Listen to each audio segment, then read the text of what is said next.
बच्चों, आज हम पढ़ने जा रहे हैं चैप्टर नंबर 5 संज्ञा लिंग। यानी लिंग जेंडर क्या होते हैं? शब्द का वह रूप जो उसके पुरुष या स्त्री जाति के होने का बोध कराए वो लिंग कहलाता है। यानी वो शब्द जिससे हमें ये पता चले कि वो पुरुष है या फिर स्त्री है तो उसे हम क्या कहेंगे? लिंग कहते हैं। नीचे दिए गए वाक्यों को पढ़िए और समझिए। यानी यहाँ पर पिताजी अखबार पढ़ रहे हैं तो यानी यहाँ पर क्या है?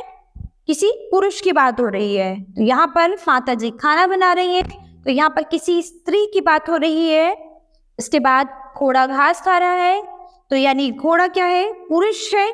और गाय रंभा रही है यानी गाय जो है वो एक स्त्री है। तो ऊपर दिए वाक्यों में पिताजी और घोड़ा पुरुष जाति का बोध करा रहे हैं, माताजी और गाय स्त्री जाति का बोध करा रही हैं। तो यानी यहाँ पर ये दोनों पुरुष का बोध करा रहे हैं और ये दोनों स्त्री का बोध कराते हैं। इस प्रकार लिंग के दो भेद होते हैं, यानी पुल्लिंग और स्त्रीलिंग। यानी लिंग के दो भेद होते हैं, पुल्लिंग और स्त्रीलिंग। जितने भी पुरुष होते हैं सब पुल्लिंग होते हैं और जितनी भी स्त्रियां हैं सब स्त्रीलिंग के अंदर आती हैं। पुल्लिंग जो संज्ञा शब्द पुरुष जाति का बोध कराता है उसे पुल्लिंग कहते हैं। यानी जो संज्ञा शब्द पुरुष होने का बोध कराते हैं वो सब क्या कहलाते हैं? उन्हें पुल्लिंग कहते हैं। जैसे बकरा, मोर, राजा, यानी ये सब क्या है? ये पुरुष होने का बोध करा रहे हैं, यानी ये सब क्या है? पुरुष है। इसके बाद नेक्स्ट है स्त्रीलिंग, जो संज्ञा शब्द स्त्री जाति का बोध कराता है उसे स्त्रीलिंग कहते हैं। जैसे बकरी, मोरनी, रानी, यानी ये क्या कर रहे हैं? हमें ये स्त्री होने का बोध करा रहे हैं। नीचे कुछ पुल्लिंग शब्दों के स्त्रीलिंग रूप दिए गए हैं जिन्हें हमें याद करना है। यानी ये सभी वर्ड्स हैं, शब्द हैं जिनको हमने पुल्लिंग से स्त्रीलिंग में चेंज किया है। तो ये सभी शब्द जो हैं आपको याद करने हैं बच्चों। जैसे नर से क्या बनेगा? नारी। लड़का का क्या बनेगा? लड़की। गायक, गायिका। नाना, नानी। दादा, दादी। माला, मालिन। सेठ, सेठानी। लेखक, लेखिका। पति, पत्नी। ससुर, सास, पिता, माता। युवक, युवती। बूढ़ा, बुढ़िया। बुड्ढा, बुढ़िया। वर, वधू। आदमी, औरत। भाई, बहन। हिरन, हिरनी। शेर, शेरनी। हाथी, हथिनी। नाग, नागिन। अध्यापक और अध्यापिका। यानी यहाँ पर ये जितने भी पुरुष यानी पुल्लिंग वर्ड दिए गए थे उन सबको स्त्रीलिंग में चेंज किया गया है, यानी उनको स्त्रीलिंग में बदल दिया गया है। निर्जीव वस्तुओं के नाम का भी लिंग होता है। यानी कुछ वस्तु ऐसी है, निर्जीव है, यानी जिसमें कोई जान नहीं होती, वो भी लिंग का बोध कराते हैं। जैसे कि टेलीविजन जो है वो पुल्लिंग होता है, पर्दा पुल्लिंग होता है, घड़ा पुल्लिंग होता है, कंप्यूटर भी पुल्लिंग होता है, गिलास भी पुल्लिंग होता है।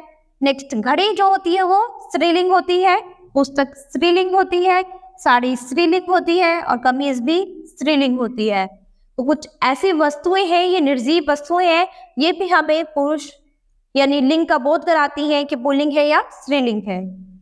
इसके बाद अब हम एक्सरसाइज पे आते हैं। क्वेश्चन नंबर फर्स्ट है, सही उत्तर के सामने राइट का चिन्ह लगाइए। यानी फर्स्ट क्वेश्चन है, लिंग किसे कहते हैं? स्त्री जाति या पुरुष जाति का बोध कराने वाले शब्दों को, ऐसे शब्दों को जिनसे कार्य के होने का पता चले या फिर संज्ञा की विशेषता बताने वाले शब्दों को। तो यानी लिंग किसे कहते हैं? जो स्त्री और पुरुष जाति का बोध कराते हैं, यानी फर्स्ट। इसके बाद है लिंग के कितने भेद हैं? 4, 2 या फिर 3। लिंग के 2 भेद हैं, पुल्लिंग और स्त्रीलिंग। नेक्स्ट है युवक शब्द का सही स्त्रीलिंग है युवकी, युवती या फिर युवक्ति। क्या है युवक शब्द का सही स्त्रीलिंग? युवती। सेठानी शब्द का सही पुल्लिंग शब्द क्या है? यानी सेठानी शब्द का सही पुल्लिंग शब्द क्या होगा? सेठ, सेठा या फिर सेठी, यानी सेठ। करेक्ट। क्वेश्चन नंबर सेकंड देखते हैं। गोले में दिए गए शब्दों के लिंग लिखने हैं, यानी गोले में जो भी शब्द दिए गए हैं उनके सबके लिंग लिखने हैं।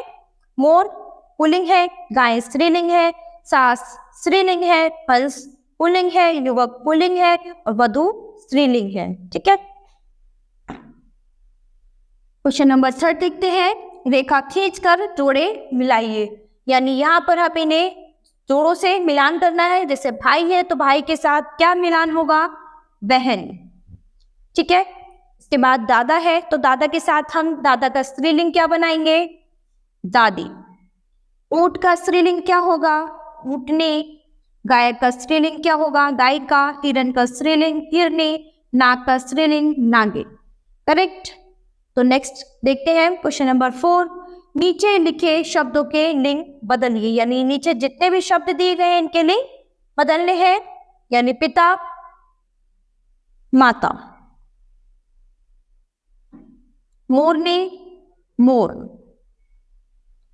पति पत्नी, अध्यापक अध्यापिका,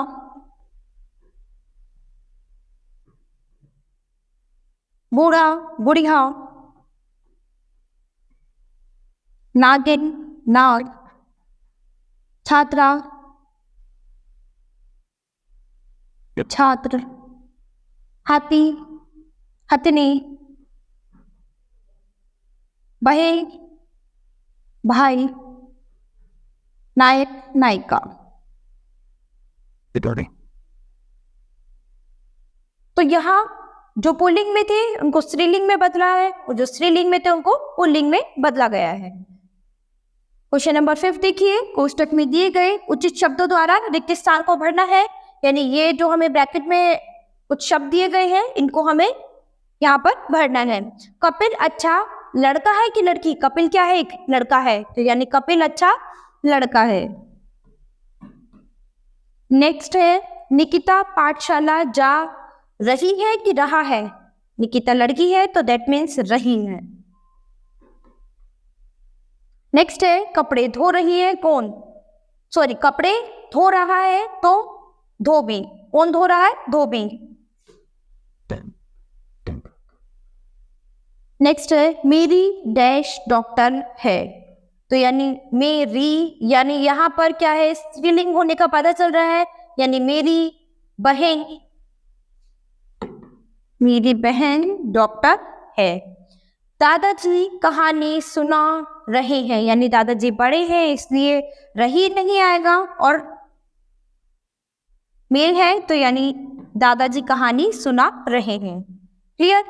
तो अपने नेक्स्ट क्वेश्चन पे आते हैं। रंगीन शब्दों के लिंग बदलकर वाक्यों को पुनः लिखिए, यानी इनके लिंग बदलकर हमें इन्हें वाक्यों को दोबारा से लिखना है। यानी चूहा रोटी खा रहा है, यानी चूहिया रोटी खा रही है, तो यानी इसको हमें चूहा को क्या करना है, चूहिया बना देना है, यानी चूहिया रोटी खा रही है।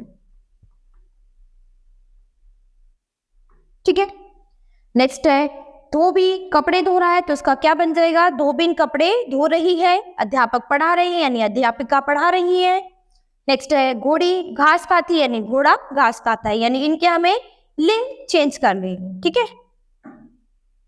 तो यहाँ हमारा ये चैप्टर कंप्लीट होता है, जिसमें हमने पढ़ा है लिंग के बारे में, यानी पुल्लिंग क्या होते हैं, स्त्रीलिंग क्या होते हैं। जिनसे हमें पुरुष होने का बोध होता है वो हमारे पुल्लिंग होते हैं, और जिनसे हमें स्त्री होने का बोध होता है वो हमारे स्त्रीलिंग होते हैं। तो इस तरह से आज हमारा ये चैप्टर कंप्लीट होता है। हम अपनी नेक्स्ट क्लास में मिलेंगे अपने नए चैप्टर के साथ।